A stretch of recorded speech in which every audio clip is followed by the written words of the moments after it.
Audio clip number 76 انشاءاللہ عز و جل اس آڈیو کلپ میں قرآن پاک کی سورہ بقرہ کی آیت نمبر 221 سے 223 کی تلاوت، ترجمہ اور تفسیر قرآن صراط الجنان سنیں گے۔ بسم اللہ الرحمن الرحیم۔ ترجمہ: اللہ کے نام سے شروع جو نہایت مہربان رحمت والا ہے۔ وَلَا تَنكِحُوا الْمُشْرِكَاتِ حَتَّى يُؤْمِنَّ وَلَأَمَةٌ مُؤْمِنَةٌ خَيْرٌ مِّن مُّشْرِكَةٍ وَلَوْ أَعْجَبَتْكُمْ وَلَا تُنكِحُوا الْمُشْرِكِينَ حَتَّى يُؤْمِنُوا وَلَعَبْدٌ مُؤْمِنٌ خَيْرٌ مِّن مُّشْرِكٍ وَلَوْ أَعْجَبَكُمْ أُولَئِكَ يَدْعُونَ إِلَى النَّارِ وَاللَّهُ يَدْعُو إِلَى الْجَنَّةِ وَالْمَغْفِرَةِ بِإِذْنِهِ وَيُبَيِّنُ آيَاتِهِ لِلنَّاسِ لَعَلَّهُمْ يَتَذَكَّرُونَ۔ ترجمہ: اور مشرکہ عورتوں سے نکاح نہ کرو جب تک مسلمان نہ ہو جائیں، اور بے شک مسلمان لونڈی مشرکہ عورت سے اچھی ہے اگرچہ وہ تمہیں پسند ہو، اور مسلمان عورتوں کو مشرکوں کے نکاح میں نہ دو جب تک وہ ایمان نہ لے آئیں، اور بے شک مسلمان غلام مشرک سے اچھا ہے اگرچہ وہ مشرک تمہیں پسند ہو۔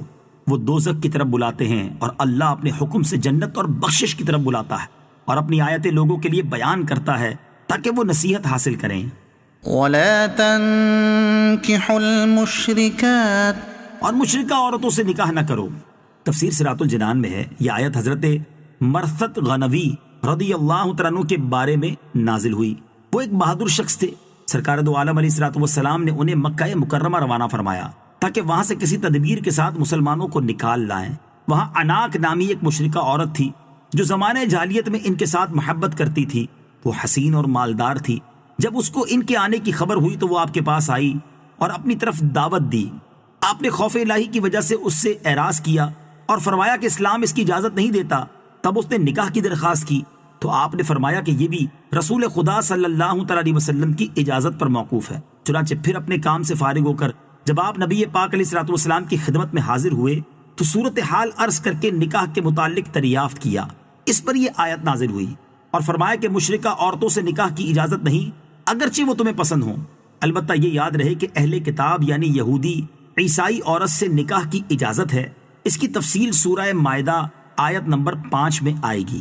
وَلَا تُنكِحُوا الْمُشْرِكِينَ حَتَّى يُؤْمِنُوا، اور مشرکوں کے نکاح میں نہ دو جب تک وہ ایمان نہ لے آئیں۔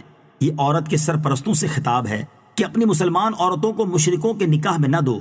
مسلمان عورت کا نکاح مشرک و کافر کے ساتھ باطل و حرام ہے۔ مشرک و کافر لوگ تو تمہیں جہنم کی آگ کی طرف بلاتے ہیں، جبکہ اللہ تعالیٰ تمہیں اپنی مغفرت کی طرف بلاتا ہے اور تمہیں نصیحت فرمانے کے لیے تم پر اپنے احکام نازل فرماتا ہے۔ اس آیت میں آج کل کے مسلمانوں کے لیے بہت واضح حکم موجود ہے۔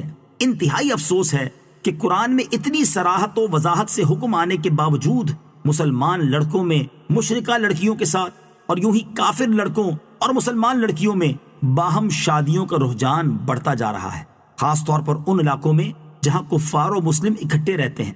مغربی طرز زندگی نیز لڑکوں اور لڑکیوں کی مخلوط تعلیم سے جہاں اور تباہیاں مچی ہوئی ہیں اور بے حیائی کا طوفان امڈ آیا ہے، وہیں باہم ایسی حرام شادیوں کے ذریعے زندگی بھر کی بدکاری کے سلسلے بھی جاری و ساری ہیں۔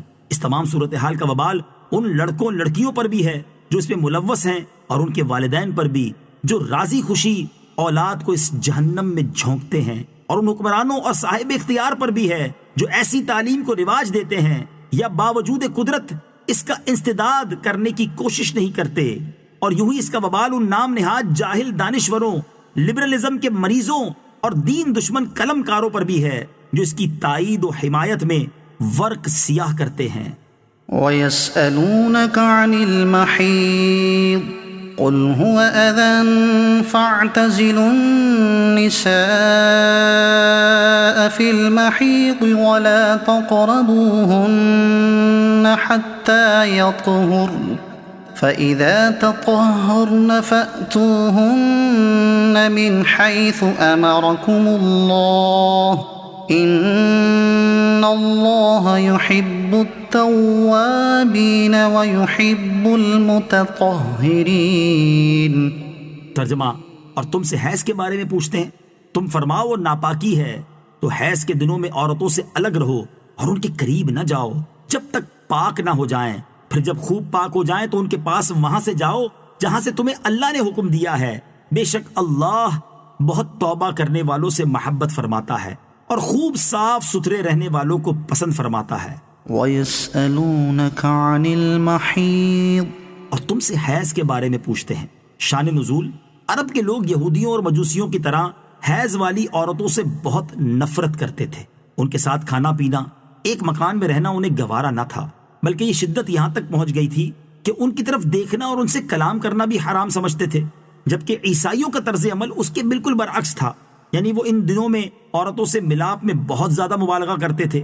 مسلمانوں نے حضور پرنور علیہ الصلوۃ والسلام سے حیض کا حکم دریافت کیا تو اس پر یہ آیت نازل ہوئی اور افراط و تفریط کی راہیں چھوڑ کر اعتدال کی تعلیم فرمائی گئی اور بتا دیا گیا کہ حیض کی حالت میں عورتوں سے ہم بستری کرنا حرام ہے، اور چونکہ یہ قرآن کی واضح آیت سے ثابت ہے لہٰذا ایسی حالت میں جماع جائز جاننا کفر ہے، اور حرام سمجھ کر لیا تو سخت گناہگار ہوا، اس پر توبہ فرض ہے. نساؤكم